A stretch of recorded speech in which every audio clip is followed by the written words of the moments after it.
తెలంగాణ రాష్ట్ర public service commission వారు నిర్వహించే గ్రూప్ 2 పరీక్షలకు ఆంగ్ల భాషకు సంబంధించి అభ్యర్థుల కొరకు మనం కొన్ని వివరాలను ఈ పాఠంలో తెలుసుకుందాం.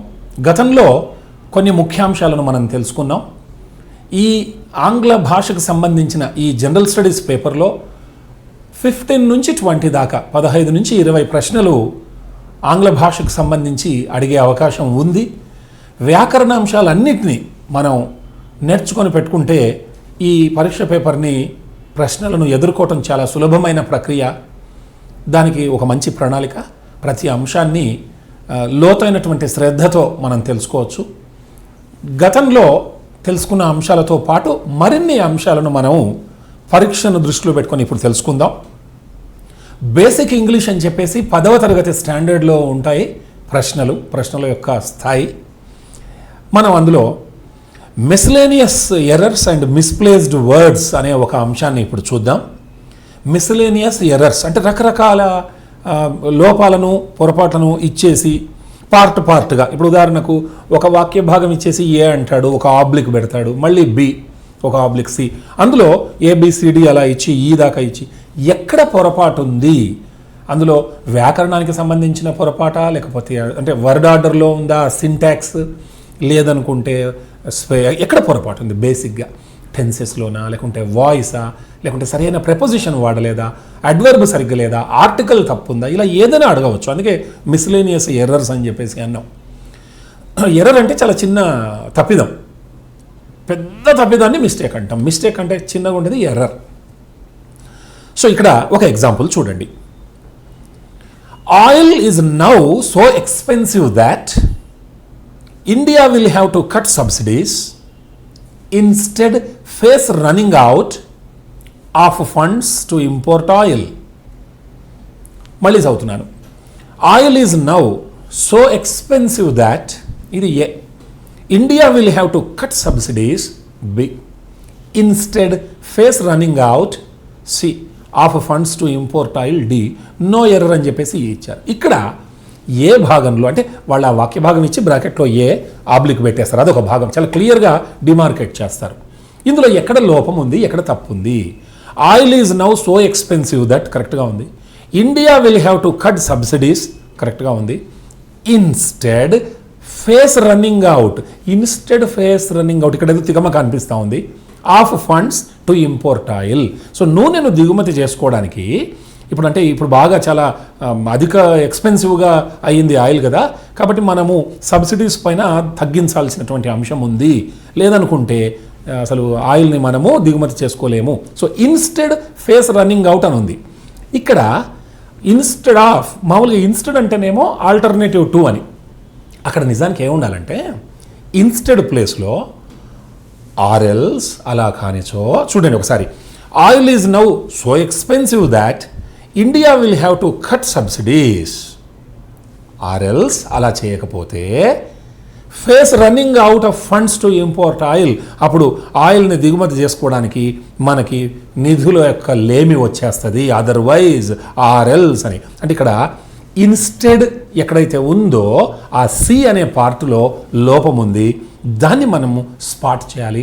ఒకవేళ ఎక్స్ప్లెనేషన్ అడగరు, ఒకవేళ అడిగే అవకాశం ఉంది, అడిగితే అప్పుడు ఏం చేయాలంటే ఆర్ఎల్స్ అనేటటువంటిది రావాలి ఇక్కడ, in the place of instead అని రాస్తే సరిపోతుంది.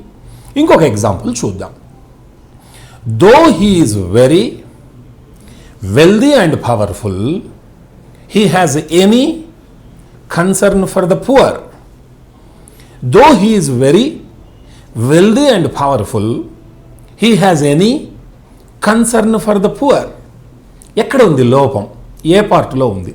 నేను ఒక్కొక్క పార్ట్ దగ్గర ఆపేస్తున్నాను. దో హీ ఈజ్ వెరీ కరెక్ట్గా ఉంది, వెల్దీ అండ్ పవర్ఫుల్ కరెక్ట్గా ఉంది, he has any concern for the poor అంటే సంపన్నుడైన అధికారం ఉన్నప్పటికీ he has any concern for the poor అనం, he has no concern for the poor అంటాం. అంటే సంపన్నుడై ఉండి అధికారం కలిగి ఉన్నప్పటికీ బీదలంటే అసలు ఆయనకు పట్టింపు లేదు. So he has any concern కాదు, he has no concern. So ఇక్కడ ఎనీ అనే పార్ట్ దగ్గర నో రావాలి. సో నో అంటే నాట్ ఎనీ అని అక్కడ. సో హీ హ్యాజంట్ ఎనీ అన్నా బాగుంది.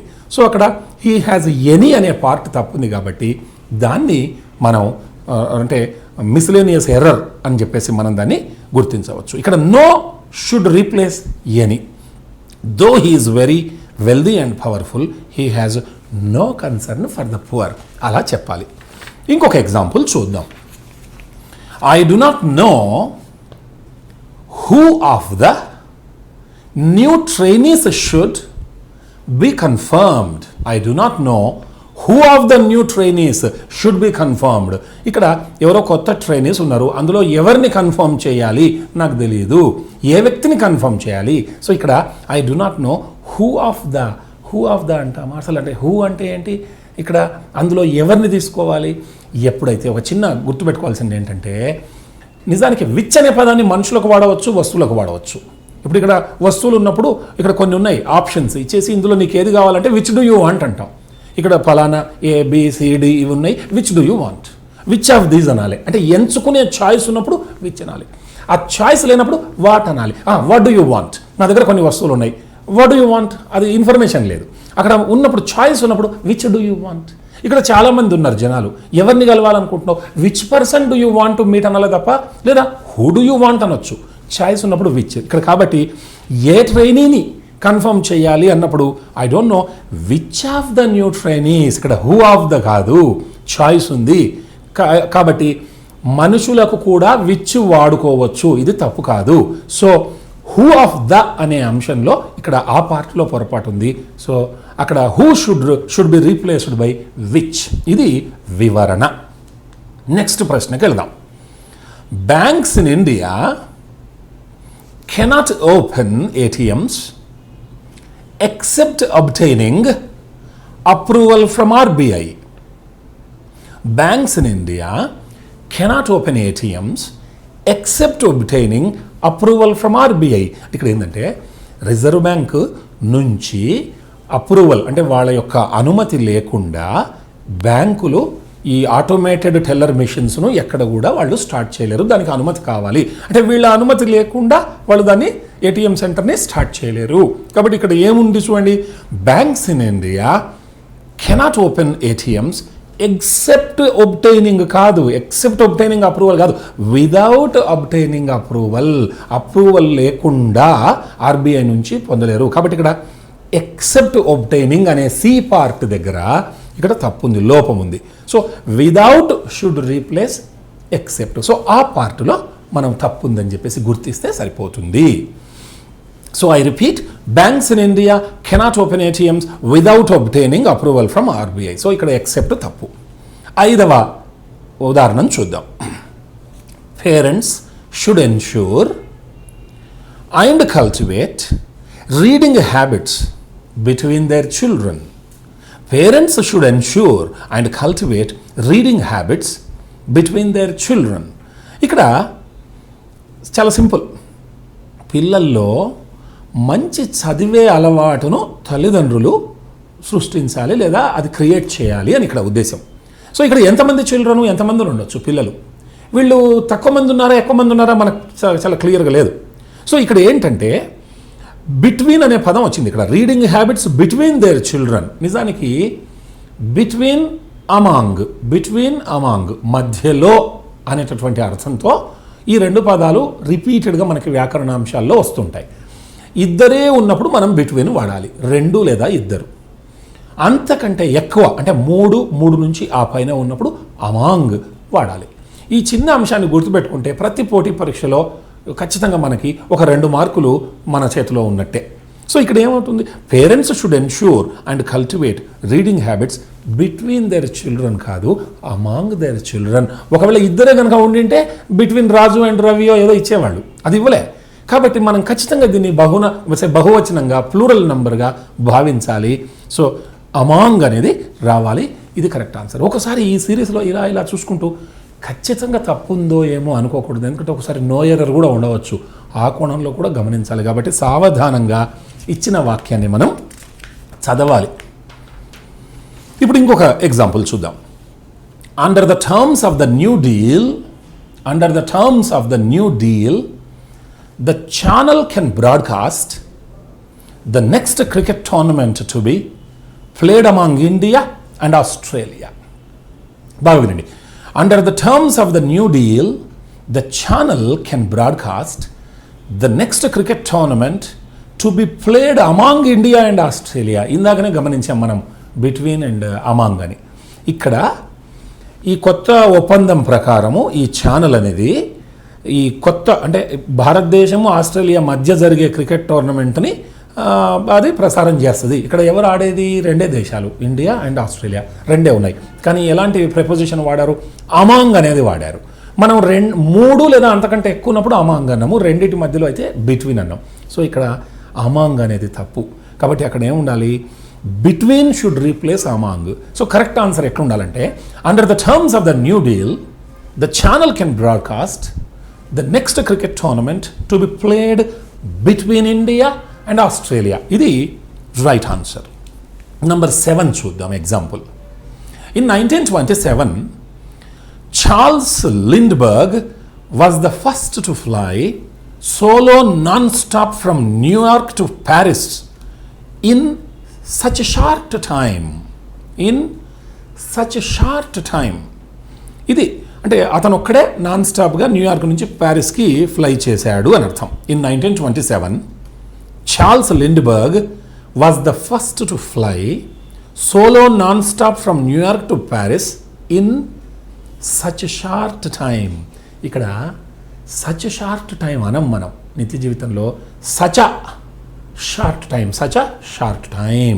ఇక్కడ ఇది ఒక అంటే కొన్ని ఎక్స్ప్రెషన్స్ని మనం మార్చకూడదు. ఆంగ్ల భాషలో ఆర్టికల్స్ ఖచ్చితంగా వాడతాం మనము నౌన్స్ ముందర.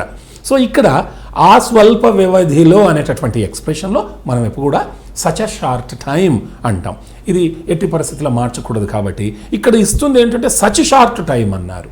సో ఇక్కడ మనం దీన్ని ఎన్నో షార్ట్ టైమ్స్ ఉంటాయి, అందులో ఇది ఒక లెక్క పెట్టేటటువంటి అంశంగా భావిస్తూ సచ్ అ షార్ట్ టైం అంటాం. కాబట్టి ఆ సచ్ షార్ట్ టైం దగ్గర పొరపాటు ఉందని మనం గమనించాలి.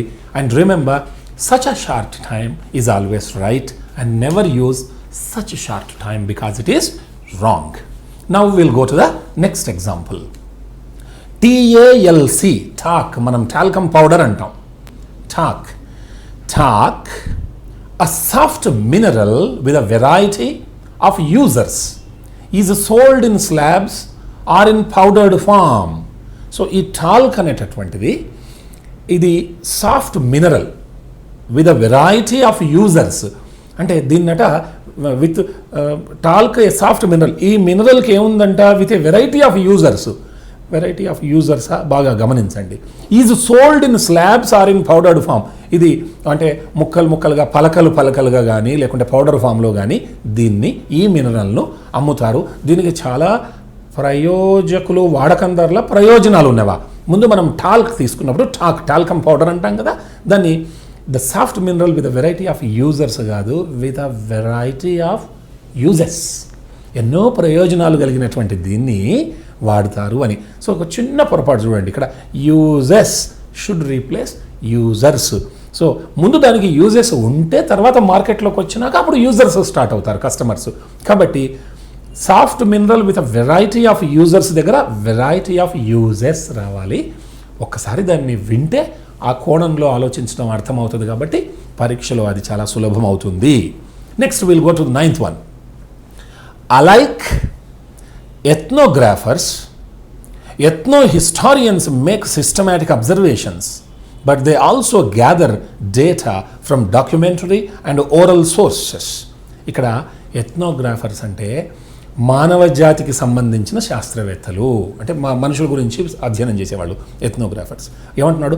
అలైక్ ఎథ్నోగ్రాఫర్స్, ఎథ్నోహిస్టారియన్స్ అంటే మానవ జాతి చరిత్రను అధ్యయనం చేసే శాస్త్రవేత్తలు వీళ్ళలాగనట వాళ్ళు ఏం చేస్తారట? Make systematic observations but they also gather data from documentary and oral sources. Alike ethnographers అంటే మానవ వర్ణన శాస్త్రవేత్తల లాగా. అసలు ఏదైనా ఒక వాక్యం ఇలా అలైక్ దెమ్, అలైక్ హిమ్ అంటామా? మనము లైక్ హిమ్, లైక్ దెమ్ అంటాం, కానీ వారిలాగా, వారి వలె. సో ఇక్కడ అలైక్ ప్లేస్లో స్టార్టింగ్లో లైక్ అనేది రావాలి, అంటే జస్ట్ లైక్ దాట్ అని. So like ethnographers, ethno-historians make systematic observations, but they also gather data from documentary and oral sources. ఇక్కడ alike ప్లేస్లో లైక్ రావాలి. Next, Sanjay was upset last night because he had to do too many homeworks. Sanjay was upset last night because he had to do too many homeworks. ఎక్కడ తప్పుంది? మీరు ఈజీగా catch చేసి ఉండవచ్చు. మనం ఎప్పుడు కూడా హోమ్ వర్క్ అంటాం, అది అన్కౌంటబుల్ నౌన్గా పరిగణిస్తారు ఆంగ్లంలో తప్ప హోమ్ వర్క్స్ అని చెప్పేసి అనం. సో టూ మచ్ హోంవర్క్ అంటాం తప్ప టూ మెనీ హోంవర్క్స్ అని చెప్పేసి మనం అనము. కాబట్టి homework is an uncountable one noun. For that reason we should say too much homework but not too many homeworks. కాబట్టి అక్కడ అది లోపం అని చెప్పేసి మనం దాన్ని వివరించవచ్చు. సో ఇంకొక ఎగ్జాంపుల్ చూద్దాం. There were so much people, అర్థమైపోయింది ఇప్పటికే మీకు, there were so much people trying to leave the burning building that the police had a great deal of trouble controlling them. There were so much people, ఎక్కడైనా so much people ఉంటారా? People అనేది number, quantity అయితే so much so and so అని ఉంటుంది, తప్ప so many people. So అక్కడ much ప్లేస్లో many రావాలి. కొన్ని వినగానే పట్టేయచ్చు మనం. There were so many people trying to leave the burning building that the police had a great deal of trouble controlling them. అది ఇక్కడ ఇంకొక example. Mrs Anand bought last week a new sports car. Mrs Anand bought last week a new sports car. అంటే ఈమె పోయిన వారాన్ని కొన్నదా లేకపోతే కారును కొన్నదా? She bought last week a new sports car. However, she has yet to learn how to operate the manual gear shift. However, she has yet to learn how to operate the manual gear shift. ఇదంతా బాగుంది.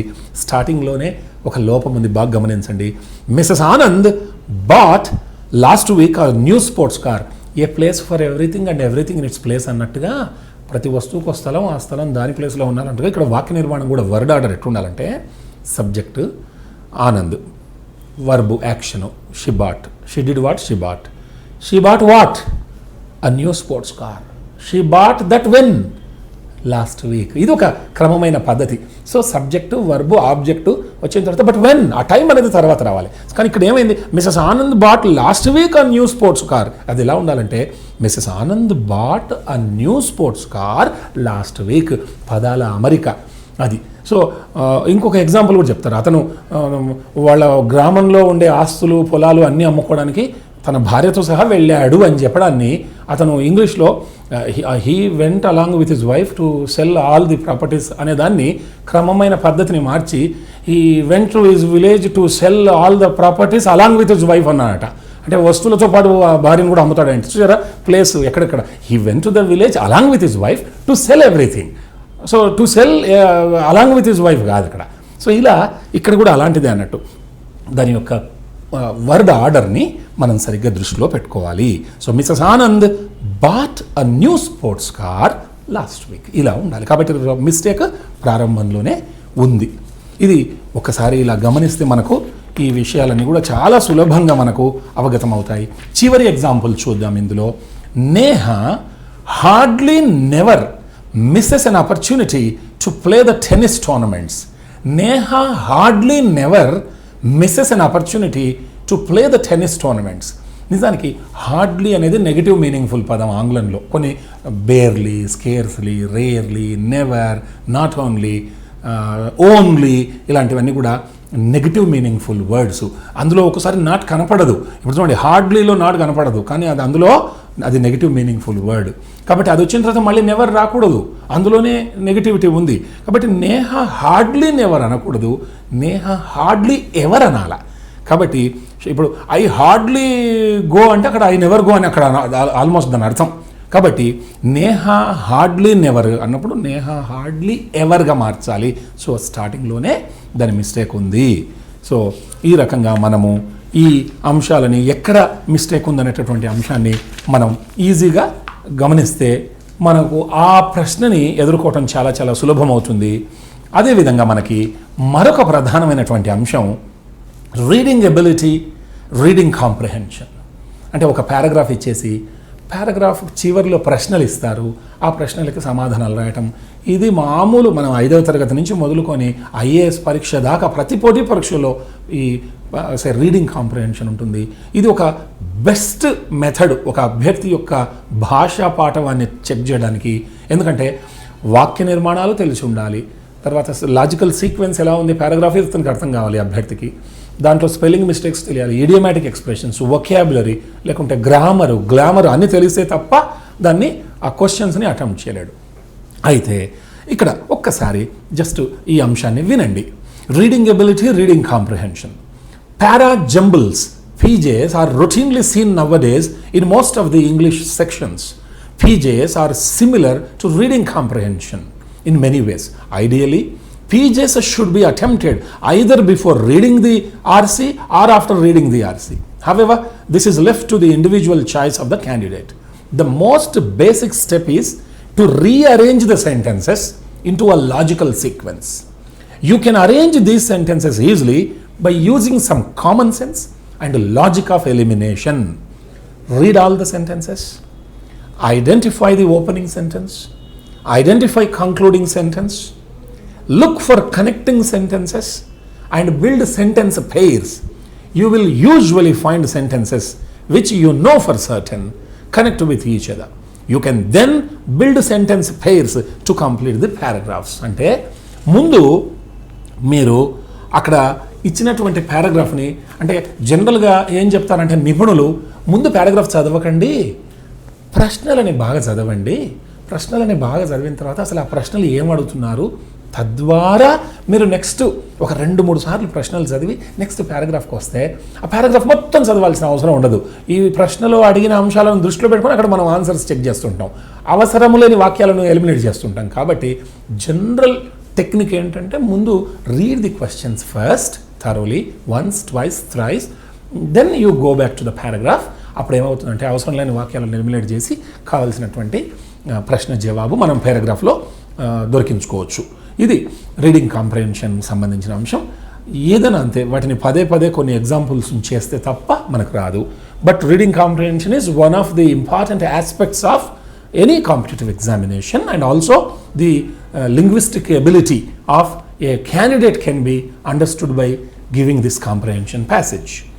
Sentence correction, error spotting అని చెప్పేసి ఇంకొక ముఖ్య అంశం ఉంది మనకి ఈ బేసిక్ ఇంగ్లీష్లో. సెంటెన్స్ కరెక్షన్, ఎర్రర్ స్పాటింగ్ అంటే తప్పుగా ఇస్తారు, కింద ఆప్షన్స్ ఇస్తారు. ఒక సెంటెన్స్ ఇచ్చేసి ఎక్కడో చోట తప్పు ఇచ్చేసి ఐదర్ దాన్ని అండర్లైన్ చేస్తారు, అండర్లైన్ చేసి కింద ఒక 5 అంశాలు మల్టిపుల్ చాయిస్ ఇచ్చి సరి అయినటువంటి వాక్యాన్ని ఇస్తారు. ఆ ప్లేస్లో దీన్ని ఎర్రర్ని స్పాట్ చేసి దీన్ని అక్కడ రీప్లేస్ చేయాలని అర్థం. ఇప్పుడు ఇక్కడ ఒక ఎగ్జాంపుల్ చూద్దాం. He has received no other message than an urgent telegram asking him to rush village soon. He has received no other message than an urgent telegram asking him to rush village soon. ఇక్కడ asking him to rush village soon అనేది underline చేశారు. ఇక్కడ mistake ఉందని వాళ్ళే చెప్తున్నారు మనకి, ఎర్రర్ని spot చేసి. ఏముండాలి అక్కడ, సెంటెన్స్ని మనం కరెక్ట్ చేయాలి. సో ఇక్కడ మనకి ఎక్కడ తప్పు ఉంది మనకి సమస్య లేదు, ఎందుకంటే వాళ్ళే దాన్ని అండర్లైన్ చేసి ఇచ్చేస్తారు. దాన్ని కరెక్ట్ చేసి కింద ఇచ్చిన అంశాల్లో ఏది సూట్ అవుతుందో చూడాలి. Asking him to rush village soon అంటామా, ఇక్కడ ఏం ఆప్షన్స్ ఇచ్చారు చూడండి. Asked him to rush his village, telegram వచ్చిందట ఎందుకని, వెంటనే వెళ్ళిపోమని ఊరికి. Asked him to rush his village, B asking him to have to his village, C asking him to rush to his village, to rush to his village, D asking him rushing at his village, E no correction required. మీకు అర్థమైంటుంది.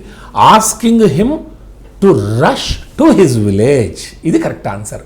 అంటే విలేజ్కి వెంటనే వెళ్ళిపోవాలని చెప్పేసి Telegram వచ్చింది అని అంటున్నాను. So to say asking him to rush to his village, ఇక్కడ టు మిస్ చేశారు ఎగ్జామ్. దాంట్లో ఏమి ఇచ్చాడు, asking him to rush his village soon అన్నాడు, టు రష్ టు, అక్కడ టు మిస్ అయింది. కాబట్టి ఆన్సర్ సి ఇక్కడ కరెక్ట్గా ఇచ్చారు. Number 2, we must take it granted that Raju will not come for today's function. అంటే ఇక్కడ దాని ఉద్దేశం ఏంటంటే మనం అంటుంటాం you must take it granted అంటాం. టేక్ ఇట్ గ్రాంటెడ్ కాదు, మీకు అర్థం అయి ఉండాలి. ఈ ఎక్స్ప్రెషన్ వినగానే ఇది ఒక ఫిక్స్డ్ ఇడియోమాటిక్ ఎక్స్ప్రెషన్. అంటే ఇది నువ్వు తప్పక అంగీకరించాల్సిందే, ఇంకా తప్పదు అన్నటువంటి సందర్భంలో చెప్తాం. We must take it granted underline చేశారు, తప్పుంది ఇక్కడ. So we must take it granted that Raju will not come for today's function. అక్కడ ఏం ఉండాలి? Take it for granted, taking it granted, took it as granted, have it granted, no correction.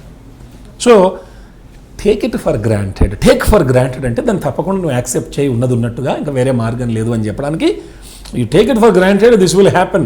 లేకుంటే so and so person will become next president, you take it for granted, కావాలంటే తప్పకుండా అంగీకరించాల్సిందే. ఇలాంటి take it for granted అంటే something that will surely happen and there is nothing called no for this అన్నట్టు.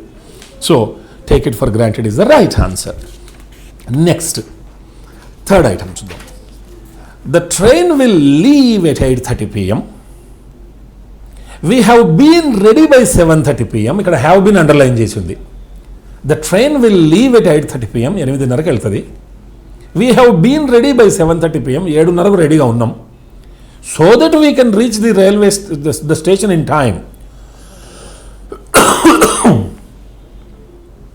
So that we can reach the station in time. బాగా గమనించండి, ఇక్కడ have been underline అయింది. The train will leave at 8:30 PM. We have been ready by 7:30 PM, have been underlined. So that we can reach the station in time. ఇక్కడ options ఏంటంటే we were ready by 7 PM, we must be ready by 7 PM, we are ready by 7:30 PM, we should have ready by 7:30 PM, no correction required. Train ఏమో 8:30కు ఉంది, 7:30 వరకు మనం రెడీగా ఉండాలి. So that మనం ఇన్ టైంలో అక్కడ ఉంటాం. కాబట్టి the train will leave at 8:30 PM బాగుంది. We have been ready by 7:30 PM, we were ready అంటే ఆల్రెడీ ఉంటిమి అని. వీ మస్ట్ బీ రెడీ అంటే 7:30 వరకు రెడీగా ఉండాలా, అప్పుడే మనం ట్రైన్ క్యాచ్ చేస్తాం. వీ ఆర్ రెడీ, ఇంకా సందర్భమే రాలేదు, ఎప్పుడు రెడీగా ఉన్నాం. వీ షుడ్ హ్యావ్ రెడీ, అది గ్రామాటికల్ కాదు, no correction required. Must be is the right answer. ఎందుకంటే we must be ready by 7:30 PM, అప్పటిదాకా సిద్ధంగా ఉండాలి. So that we can reach the station in time, సకాలంలో రైల్వే స్టేషన్కి వెళ్ళగలము. కాబట్టి must be is the right answer. చూడండి, the train will leave at 8:30 PM, we must be ready by 7:30 PM, so that we can reach the station in time. Number 4, Vishwas unnecessarily picked up a quarrel with Suresh and left the party. ఇక్కడ picked up underline చేసి ఉంది. Vishwas unnecessarily picked up a quarrel with Suresh and left the party. అనవసరంగా సురేష్తో గొడవపడ్డాడు మరియు party మధ్యలోంచి వెళ్ళిపోయాడు Vishwas. So ఇక్కడ picked up అనేది underline చేసి ఉంది. Has picked up, picked on, picked, picking up, no correction required అని కూడా ఇచ్చారు. బాగా గమనించండి, Vishwas unnecessarily picked up a quarrel, అనవసరంగా గొడవ పడ్డాడు with Suresh and left the party. చాలా చక్కగా ఉంది ఈ వాక్యం. ఖచ్చితంగా అక్కడ ఏదో అండర్లైన్ చేశారంటే బలవంతంగా మనము దాన్ని తప్పని చెప్పేసి చూడక్కర్లేదు. ఒకసారి ఆ కోణంలో కూడా అప్రమత్తంగా ఉండాలి. So everything is perfect, there is no correction required. Number 5, Raja has the guts to rise from the occasion and come out successfully. ఇక్కడ టు రైజ్ ఫ్రమ్ అనేది అండర్లైన్ చేశారు. Raja has the guts to rise from the occasion and come out successfully. ఇక్కడ to rise from అంటే అసలు ఏముంది అక్కడ తప్పు?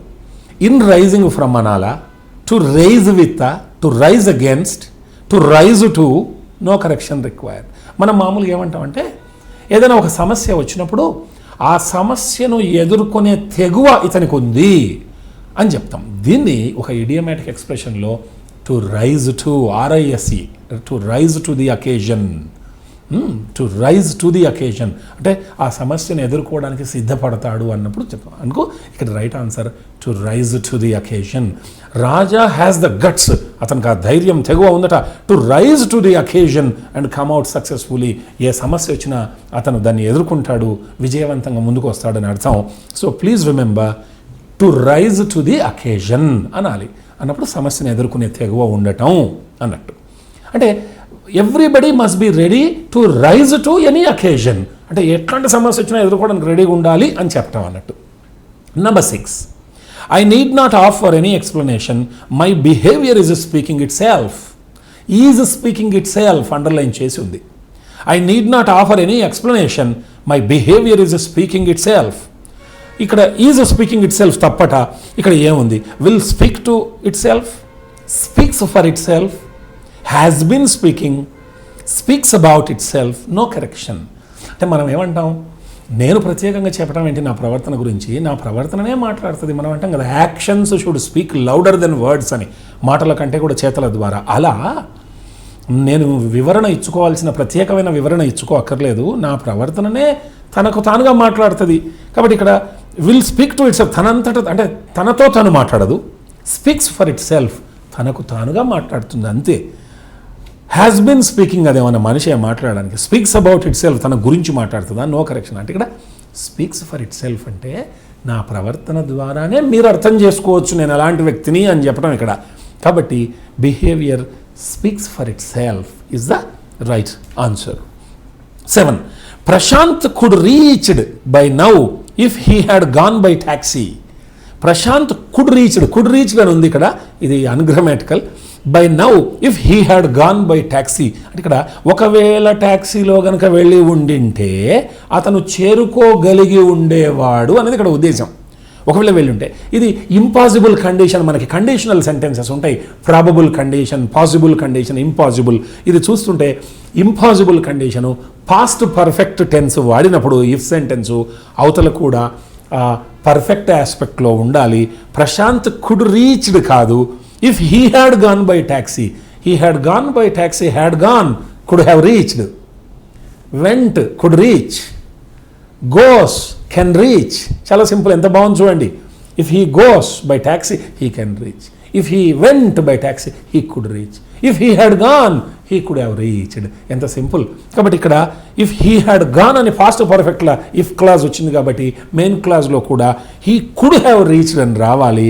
అక్కడ ఇచ్చింది could reach, reached, should reach, could have reached మనం అనుకున్నది. No correction. అంటే ఇలా మనకి ఆ గ్రామాటికల్ అంశాలు, conditions, probable condition, possible condition, impossible కండిషన్లు తెలిస్తే టక్కున మనం ఊహించుకోవచ్చు. ఇప్పుడు ఉదాహరణకు మనం ఇంకొక అంశాన్ని చూద్దాం. ఎలా అంటే if you give a book he may read it. ఇస్తే చదవచ్చు. Give, may read. ఆల్రెడీ ఇచ్చి ఉంటే చదివేవాడేమో. If you gave he might read. ఇక్కడ గేవ్ పాస్ట్లో ఉంది, మైట్ రీడ్, మైట్ కూడా పాస్ట్లో ఉంది. ఇది పాస్ట్ పర్ఫెక్ట్లో. If you had given the book he might have read, had given might have read. ఎంత క్లియర్గా ఉంది చూడండి. ఈ క్లాజ్కి లింక్ టెన్స్కి సంబంధించి చూడండి. దీన్నే సీక్వెన్స్ ఆఫ్ టెన్స్ అంటారు, internal agreement. If you give he may read, if you gave he might read, if you had given he might have red. Give, may read, gave, might read, had given, might have red. ఇలా ఇంత సింపుల్గా.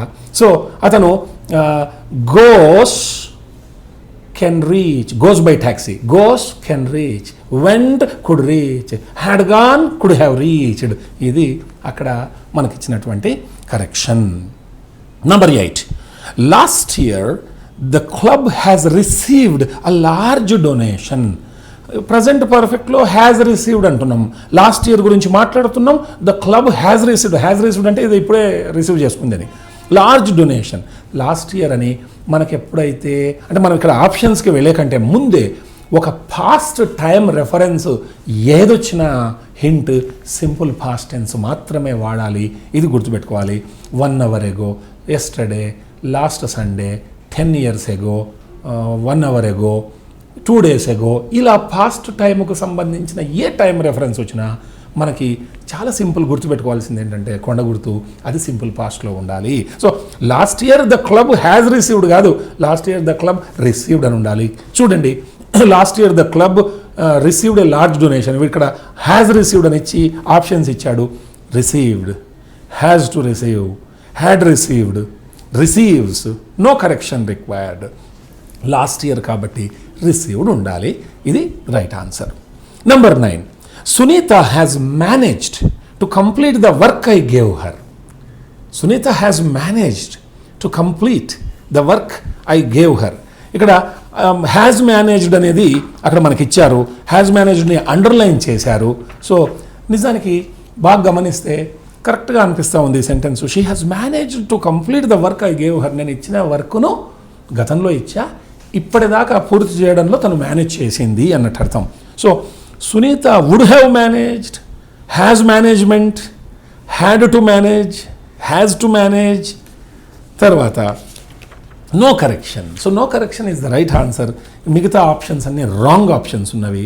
Sunitha has managed to complete the work I gave her. నేను ఇచ్చిన పని పూర్తి చేయడంలో సఫలీకృతురాలు అయ్యింది అని అర్థం. ఇక్కడ number 10, Venkat tries to make me change my mind but I was firm. Venkat tries to make me change my mind but I was firm. ఇక్కడ ఐ వాజ్ ఫర్మ్ అంటే పాస్ట్ టెన్స్లో నడుస్తూ ఉంది ఇక్కడ. కానీ నేను చాలా ఫర్మ్గా రూఢిగా ఉండింటి, నా మనసు మార్చుకోలేదు అంటే పాస్ట్. మరి వెంకట్ ట్రైస్ టు మేక్ అన్నాడు, ఆల్రెడీ పాస్ట్ గురించి మాట్లాడుతూ ట్రైస్ ఎట్లా ఉంటుంది, పాస్ట్లో ఉండాలి. కాబట్టి అక్కడ ఏముండాలి, వెంకట్ ట్రైడ్ అని ఉండాలి. Venkat tried to make me change my mind but I was firm. అక్కడ ఏమి ఇచ్చాడు ఆప్షన్స్ అంటే tried, trying, would try, had been tried, no correction required. So Venkat trying అనం, వెంకట్ వుడ్ ట్రై అనడానికి అవకాశం ఉంది కాబట్టి ఇక్కడ సెట్ కాదు. హ్యాడ్ బీన్ ట్రైడ్ అనేది రాంగ్, నో కరెక్షన్ రిక్వైర్డ్ అనేది కాదు. Already Venkat tried to make me change my mind, ఇది అప్రోప్రియేట్ ఆన్సర్. ఇంకోటి చూద్దాం. Ramesh has left when I reached his home. అంటే నేను వాళ్ళ ఇంటికి వెళ్ళాను, ఇక్కడ హ్యాజ్ లెఫ్ట్ని అండర్లైన్ చేశారు.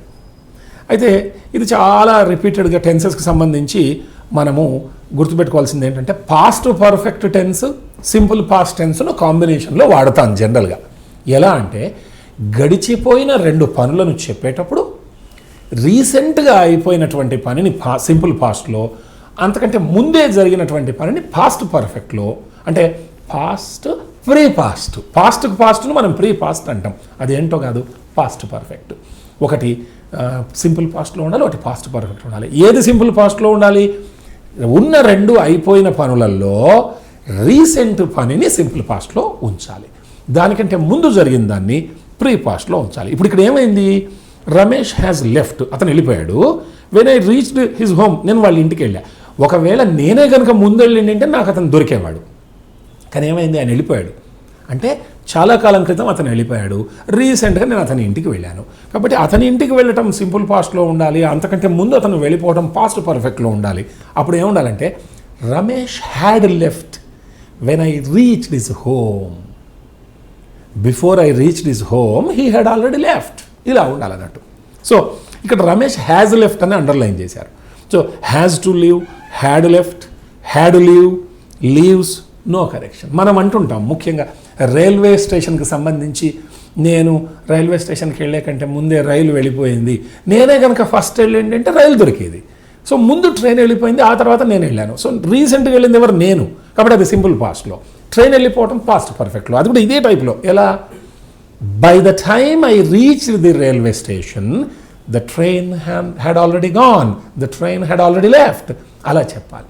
Before I reached it had left, ఇట్లా. లేకుంటే after the train had left I reached the railway station, ఇలా రావాలి. సో సింపుల్ పాస్ట్ కాబట్టి సింపుల్ పాస్ట్ పాస్ట్ పర్ఫెక్ట్ను మంచి కాంబినేషన్లో వాడటం అనేది ఒక అద్భుతమైనటువంటి అంశం వ్యాకరణంలో. గుర్తుపెట్టుకోవాలి, పాస్ట్ ప్రీ పాస్టుల కలయిక ఇది. తర్వాత ఇంకొక ఎగ్జాంపుల్ చూడండి. Naturally with everything gone so well for them it was time for celebration. ఇక్కడ గాన్ సో వెల్ని అండర్లైన్ చేశారు. Naturally with everything gone so well for them it was time for celebration. జనరల్గా naturally with everything gone so well అని డైరెక్ట్గా అలా చెప్పాం, everything going so well అంటాం. Everything going so well, అంతా చక్కగా జరగగా వాళ్ళకి మంచి అంటే పండగ వాతావరణం ఉండింది వాళ్ళకి అన్నట్టు. సో ఇక్కడ ఏమి ఇచ్చాడు, గాన్ సో వెల్ని మనం గోయింగ్ సో వెల్ చేయాలి అండర్లైన్ చేసి. ఇక్కడ ఏమి ఇచ్చారంటే with everything go so well, everything gone as well, everything going as well, no correction అన్నాడు. మనకు కావాల్సిన ఆన్సర్ కూడా ఇచ్చాడు, గోయింగ్ సో వెల్ అని. So naturally with everything going so well for them it was time for celebration. ఇలాంటి పుస్తకాలు చదువుతూ, నవలలు లాంటివి, ఫిక్షన్ బుక్స్, రకరకాల పుస్తకాలను మనం చదువుతూ ఉంటే కేవలం ఎగ్జామినేషన్ రాగానే ఎగ్జామినేషన్ ముందే చదవడం మొదలు పెడితే కాస్త కష్టం అనిపిస్తుంది, అధ్యయనం కాస్త ఇబ్బంది అనిపిస్తుంది. సో అలవాటుగా వాటిని బాగా పుస్తకాధ్యయనం చదవటం నేర్చుకునే వాళ్ళకి భాష చాలా అలవోకగా వస్తుంది. మనం అంటే ఇప్పుడు పరీక్షల దృష్టిలో ఇది రాసినప్పటికీ కూడా నిత్యం పుస్తక పఠనాన్ని ఒక మంచి అలవాటుగా పెట్టుకోవాలి. 13. At a musical night organized for them, the artistic side of the doctors came as forward as they sang beautifully and made the evening truly memorable. చాలా చక్కని ఉదాహరణ. At a musical night organized for them, వాళ్ళకి organise చేశారు, నిర్వహించారు musical night. The artistic side of the doctors came as forward. వీళ్ళ ఉద్దేశం ఏంటంటే వాళ్ళంతా వైద్యులు, వాళ్ళకి ఏదో ఒక ఎంటర్టైన్మెంట్ పెట్టారు, వాళ్ళలో ఉండేటటువంటి ఆ కళాత్మక కోణం బయటకు వచ్చిందట. As the song beautifully and made the evening truly memorable. అంటే వైద్యులు కూడా చక్కగా వాళ్ళు పాడారు, వాళ్ళలో ఉన్నటువంటి ఆ గాన సౌందర్యం అంతా బయటపడ్డది, అది చాలా మెమొరబుల్ డేగా మిగిలింది అని చెప్పడం. అయితే ఇక్కడ వాళ్ళు ఏం చేశారంటే డాక్టర్స్ కేమ్ యాజ్ ఫార్వర్డ్ అన్నారు. కేమ్ యాజ్ ఫార్వర్డ్ కాదు, artistic side of the doctors came as forward కాకుండా కేమ్ టు ద ఫోర్.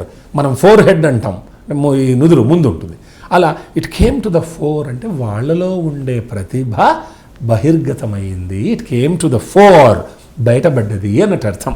కాబట్టి కేమ్ యాజ్ ఫార్వర్డ్ అని ఏదో డైరెక్ట్గా ట్రూ ట్రాన్స్లేట్ చేసినట్టుగా ఇచ్చారు.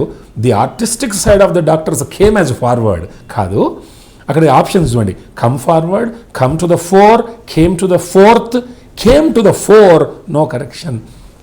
The artistic side of the doctors came to the fore, అది బహిర్గతమైనది అనేది రైట్ ఆన్సర్. ఇలా మనకి ఇంకా మంచి మంచి ఉదాహరణలు మనకు ఉన్నవి. చివరగా ఈ అంశానికి సంబంధించి ఒక్క నిమిషంలో 2 ఉదాహరణలు చూద్దాము, దాంతో ఈ టాపిక్ని మనం పక్కకు పెడదాం. Although scared of heights, she gathered all her courage and stood atop the 30-story building to participate in the activities. అంటే ఎత్తు అంటే భయం, అయినా ధైర్యాన్ని కూడగట్టుకుంది. తర్వాత 30 స్టోరీడ్ అంటే 30 అంతస్తుల బిల్డింగ్ పైన ఎక్కి ఆమె నిలబడింది ఈ అన్ని యాక్టివిటీస్లో పార్టిసిపేట్ చేయడానికి అని. అయితే ఇక్కడ she gather all her courage అని అండర్లైన్ చేశారు. సో భయమైనప్పటికీ కూడా ధైర్యం కూడబలుక్కున్నది అన్నట్టు అర్థం. So she gather all her courage, అది తప్పు. ఇక్కడ ఇచ్చిన ఆన్సర్ చూడండి, she gathered all her courage, gathered all courageous, wrong. Gather all courageous, wrong. Is gathered all courage, అన్నీ అన్గ్రామాటికల్ ఉన్నవి, no correction required. First answer correct. Although scared of heights, she gathered all her courage, ఉన్న ధైర్యాన్ని అంతా కూడా బలుక్కొని ధైర్యం తెచ్చుకొని ఆమె stood atop the 30-story building to participate in the activities. చాలా చక్కని ఉదాహరణ. లాస్ట్ ఎగ్జాంపుల్ చూద్దాం.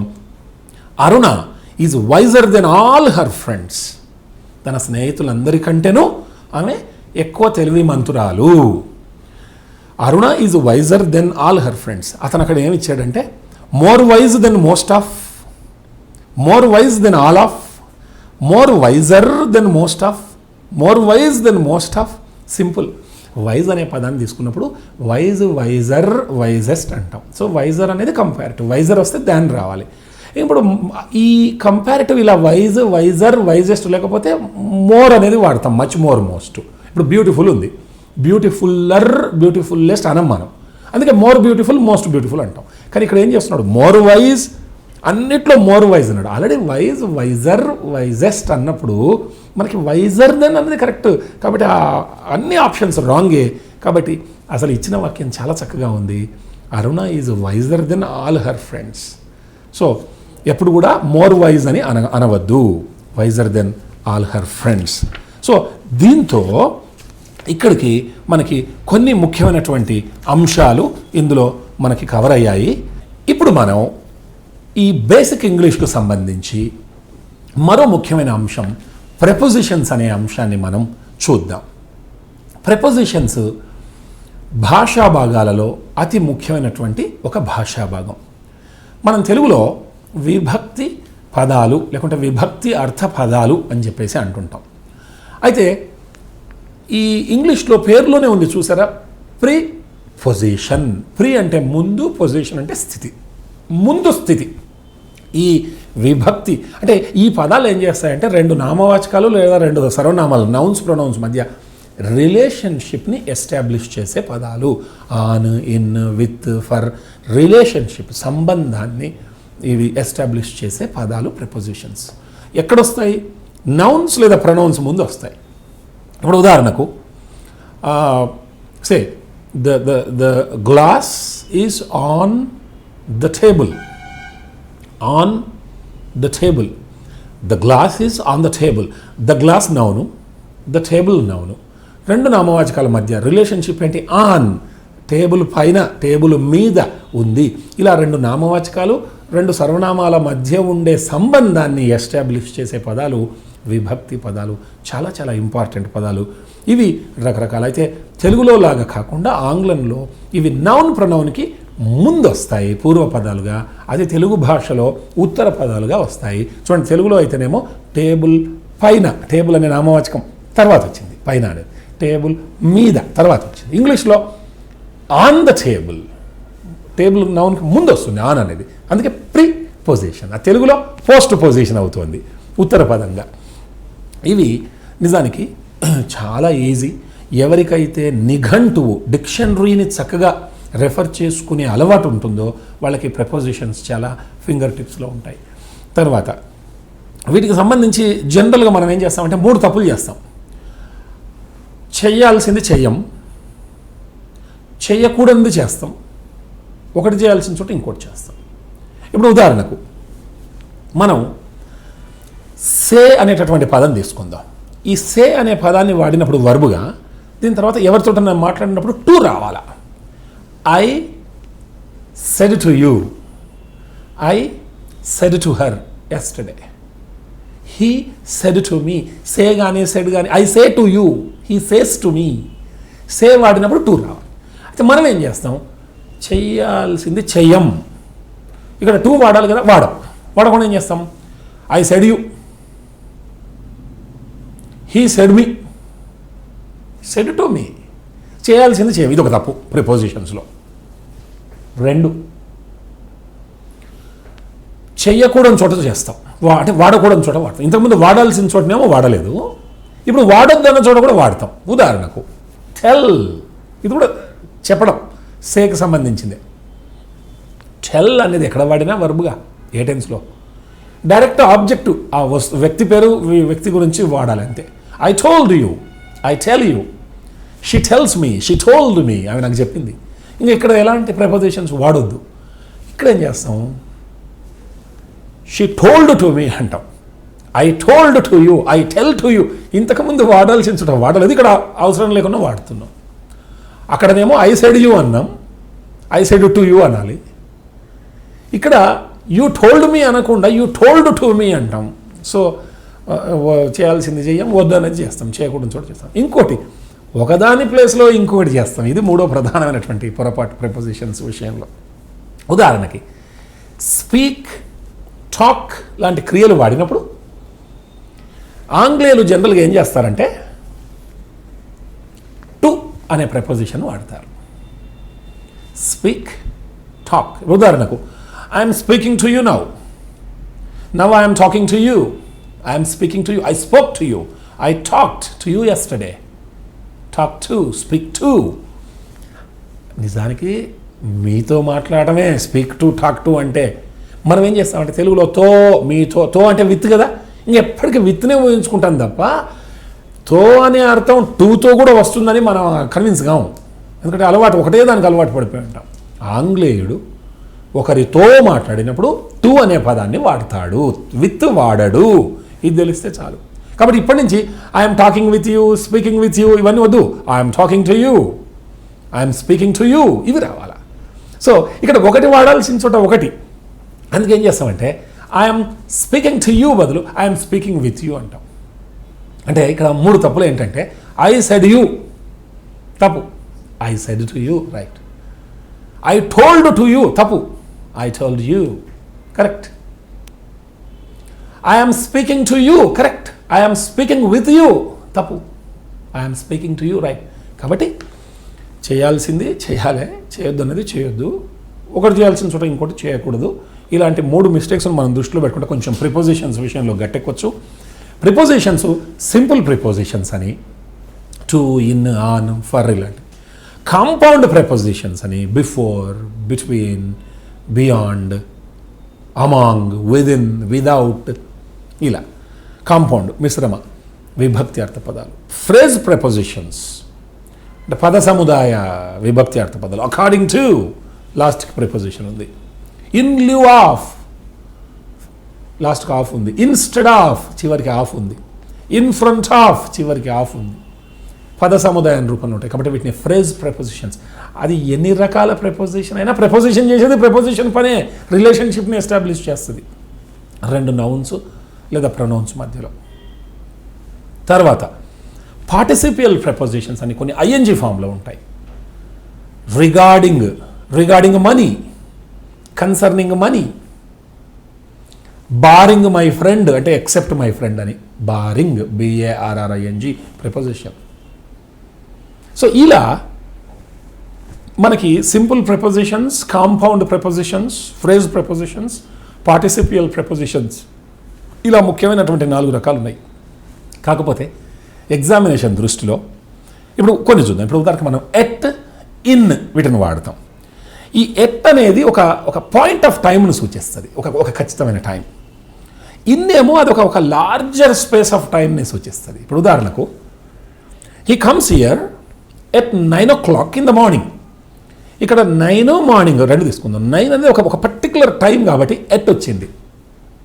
ఇన్ ద మార్నింగ్ అదొక larger space of time. Morning అనేది అది ఒక క్షణంలో అయిపోదు కాబట్టి అక్కడ ఇన్ వచ్చింది. అదేవిధంగా స్థలాలు కనుక ఉంటే చిన్న స్థలం ఉన్నప్పుడు ఎట్ వాడి దాని ముందు, కాస్త పెద్ద స్థలం ఉంటే దాని దగ్గర మనం ఇన్ వాడతాం కంపారిటివ్లీ. ఇప్పుడు ఉదాహరణకు ఇట్లా అందాం, he lives at Chikkadpally in Hyderabad. కంపారిటివ్గా చిక్కడపల్లి చిన్నది కాబట్టి, హైదరాబాద్ పెద్దది కాబట్టి ఎట్ చిక్కడపల్లి ఇన్ హైదరాబాద్. ఒకవేళ అదే ఏదో ఒక పర్టికులర్ ఉమానిలయం చిక్కడపల్లిలో ఒక ఇల్లు, ఇప్పుడు ఆ ఉమానిలయంలో నివసిస్తాడు, అది చిక్కడపల్లిలో ఉంది. ఈ రెండింటిని పోలుద్దాం, చిక్కడపల్లి, ఉమానిలయం. ఉమానిలయం స్మాలర్ ప్లేస్ కాబట్టి he lives at Umanilayam in Chikkadpally. ఇక్కడ చిక్కడపల్లి పెద్దగా అయిపోయా కాబట్టి అక్కడ ఇన్ వస్తుంది. కాబట్టి దానికి ఒక అది లేదు, ఇంత పెద్దగా ఉంటే ఎట్ రావాలి, ఇంత పెద్ద. కంపారిటివ్లీ స్మాలర్ ప్లేస్కి ఎట్, లార్జర్కి ఇన్. ఇలా కూడా చెప్పొచ్చు, he lives at Hyderabad in Telangana state. Telangana పెద్దగా అయిపోయా కాబట్టి ఎట్. కానీ ఒక స్టేట్ నుంచి మొదలుకుంటే మళ్ళీ మనం ఎట్ తెలంగాణ అనడానికి లేదు, ఎందుకంటే ఎన్నో చాలా విస్తృతం అయిపోయా పరిధి. దేనికైనా ఒక హద్దు అనేది ఉంటుందిగా, ఉండాలి కూడా. కాబట్టి కంపారిటివ్లీ స్మాలర్ ప్లేసెస్ దగ్గర ఎట్, లార్జర్ దగ్గర ఇన్ వస్తుంది. తర్వాత బిసైడ్స్ విని ఉంటారు. బిసైడ్ అంటే పక్కన, బై ద సైడ్ ఆఫ్. ఉదాహరణకు he sat beside his mother, వాళ్ళ అమ్మ పక్కన కూర్చున్నాడు, by the side of. Besides అంటే ఇన్ అడిషన్ టు, తో పాటు.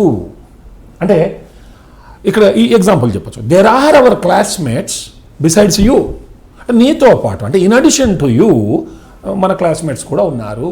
కాబట్టి బిసైడ్ ఆ పక్కనకు, తో పాటు. కన్ఫ్యూజ్ కాకూడదు. బై విత్ అంటే తో, బై అంటే చేత.